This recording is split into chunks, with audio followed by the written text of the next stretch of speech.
Ibihe byiza kuri mwebwe bakunzi ba Kaboss Fabrice, nongeye kubaha ikaze kuri YouTube channel yacu mu ishuri ryacu.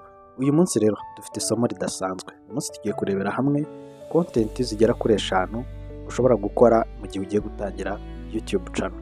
Izi content impamvu naziberetse, hari abantu bajya gufungura YouTube bakibaza ati ni izihe content nakora zitangoye, wenda ndi umunyeshuri, mfite akazi, ndi umumama, mfite urugo, mfite abana, ndi umupapa, mfite urugo, mfite abana.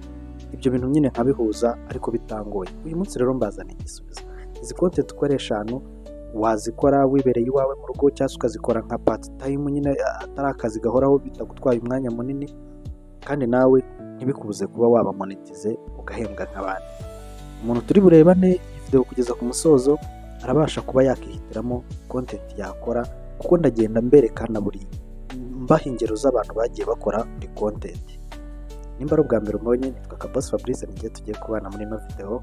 Nimba ari ubwa mbere ugeze hano, kora subscribe, ufungure inzogera, nta video nimwe izongera kugucika. Reka dutangire.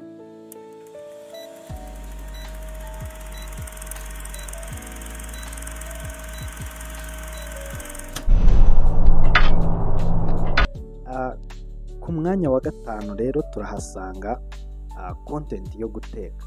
Hari abamama, hari abasore, hari abakobwa baba bafite impano yo guteka, ugasanga ubwo bumenyi ufite nyine urabwihereranye, ariko ataravuga ngo urabwihereranye kubera ko nyine udashaka kubutanga, ahubwo ubwo bumenyi ufite bwo kuba wabasha guteka ni resource ya mbere ufite. Ibyo bintu ushobora kugenda wowe ugafata telefone yawe mu gihe uri guteka, ukabirikodinga, ugakamera, ugashyira kuri YouTube, ukereka abantu ko bashobora guteka. Kuko hari abantu tuvuge wenda nk'abasiribateri, akaba yibaza ati ni gute nateka wenda nk'umureti urimo ibirayi, urimo za spaghetti nyine makaroni, kandi bitampenze, wenda nkoresheje nk'amafaranga 3,000. Ya mafaranga nari bujyane muri restaurant nkayatekeshamo utuntu turyoshye, ukereka abantu ko bashobora gutegurira abashyitsi. Hari abamama hariya, hari n'abapapa aba yibaza ati abashyitsi banjye ndabaha iki, ndabategurira iki, mbese akaba ashaka akantu karimo innovation. Ubwo bumenyi ufite rero hari abantu babukeneye, reka kubwiherera. Fungura YouTube channel, nimba ufite impano yo guteka, ufungure YouTube channel, wereka abantu ko bateka. Ndakubwiza ukuri bazabireba mu gihe wowe ibintu ukora ubishyizemo ubunyamwuga kandi ntucike intege.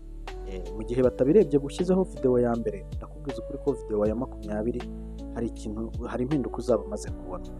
Iyo niyo content ya mbere yo ku mwanya wa 5. Abantu rero babikora harimo ba Claire Mbabazi, ba Chef Arsene, ba Hot 250 na ba Mushi wa wundi ujya utumira abayaka barya ibihanga by'inka n'amahene.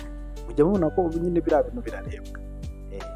Ubwo rero umuntu uzi ko afite iyo mpano, iyi content ntimucike. Ku mwanya wa 4 rero turahasanga content ya tutorial, cyangwa se kwereka abantu za how to, uko bakora ibintu. Iyi content rero ni kwa ushobora kwereka nk'abantu ko wafungura YouTube channel, uko wafungura TikTok, nk'uko nguko nanjye ndimo kubikora.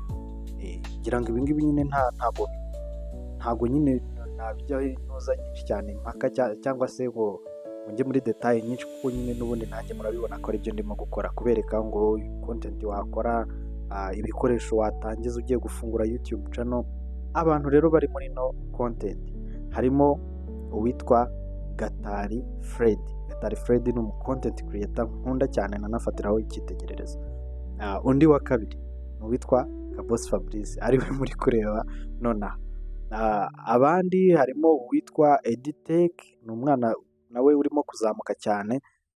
Hakaba bandera abandi ntangiye kubibagirwa, ariko mufata abo ngabo munankoreye, mwabanza mukanareba ibyo Kaboss abigisha, mukareba ibyo Gatara abigisha, mukareba kwa Editech, ubundi n'ibindi bizagenda biza. Izi content rero ikiza cyazo nazo ntago ziba zigoye, kubera ko wereka abantu ibintu basanzwe bakora mu buzima bwa buri munsi, ibintu bagenda bakenera mu buzima bwa buri munsi, kandi ukabibereka kuri telefone zabo, kuko nanjye biberekera kuri telefone yanjye. Urumva ko rero bitagoye. Bantu mufite izo mpano, namwe content ibacike. Tujye ku mwanya wa 3. Ku mwanya wa 3 rero harazaho content ya comedy. Comedy iri muri content zirebwa cyane na hano mu Rwanda. Abantu benshi bakunda guseka, abantu benshi iyo bavuye mu kazi umva yananiwe, abashaka utuntu tumushimisha, abashaka ibintu bituma aseka. Umuntu rero ufite impano yo gusetsa, umuntu ufite impano ya acting, kuba wagenda ugakora turiya tuvideo twa TikTok, ugakora nyine comedy tu. Iyi content ntabwo yagucika, ushobora kugenda ukazikora kuri YouTube, ukazikora kuri TikTok, hose wahembwa.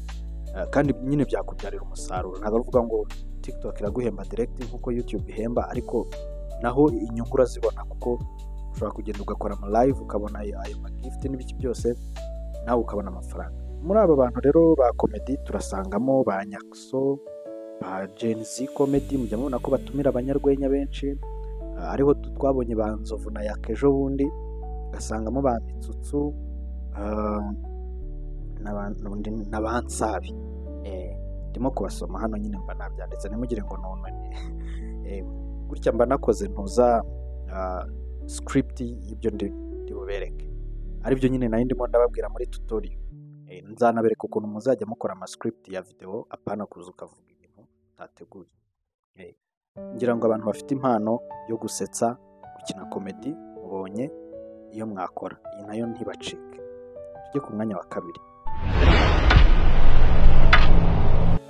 Ku mwanya wa kabiri rero turahasanga content ya online business.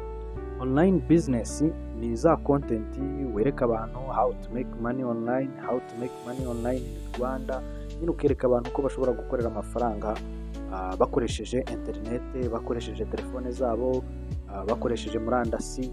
Nyine ibyo byose ukagenda ubereka ama application ahemba, ukagenda ubereka mbese uburyo bashobora kwiteza imbere bakoresheje ikoranabuhanga cyangwa se n'izi mbuga nkoranyambaga muri make. Ibyo bintu biri mu bintu bishishikaza abantu benshi, kubera ko n'umuntu uguye kuri content cyangwa se kuri video irimo imwereka ahantu ashobora gukura amafaranga. Ndakubwiza ukuri, abantu bataruka iyo video ni bakeya cyane, ko nyine buri muntu wese abashaka amafaranga. Niyo mpamvu rero nababwira ngo ku mwanya wa kabiri iyi content nayo iri mu zirebwa cyane. Abantu dusangamo rero ni bande?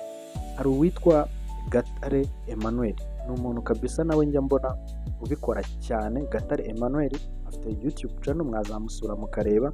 N'undi musore witwa David Dizihiwe, nawe ajya yerekana ibyo ngibyo. Hari n'undi nabonye, hari n'abakobwa nabo basigaye babikora. Hari uwitwa YouTube channel ye yitwa Smart Workers, akunda kwerekana ama application ushobora gukoreraho amafaranga, uko ushobora gukorera amafaranga kuri za Binance, ushobora mbese ni ibintu byinshi. Mwe muzagende mwihere ijisho, muzaza mutubwire muri comment. Tujye ku mwanya wa mbere rero, tujye ku mwanya wa mbere. Banza umbwire muri comment, umbwire ngo iyo ukeka ko ari iya mbere ni iyi. Ku mwanya wa mbere rero turahasanga content ya siporo, amakuru ndetse na entertainment. Ngira ngo ubashije kugenda ukareba mu ma YouTube channel akomeye yose mu Rwanda, ndakubwiza ukuri ko channel za mbere nk'eshanu zikora siporo, zikora entertainment cyangwa se amakuru.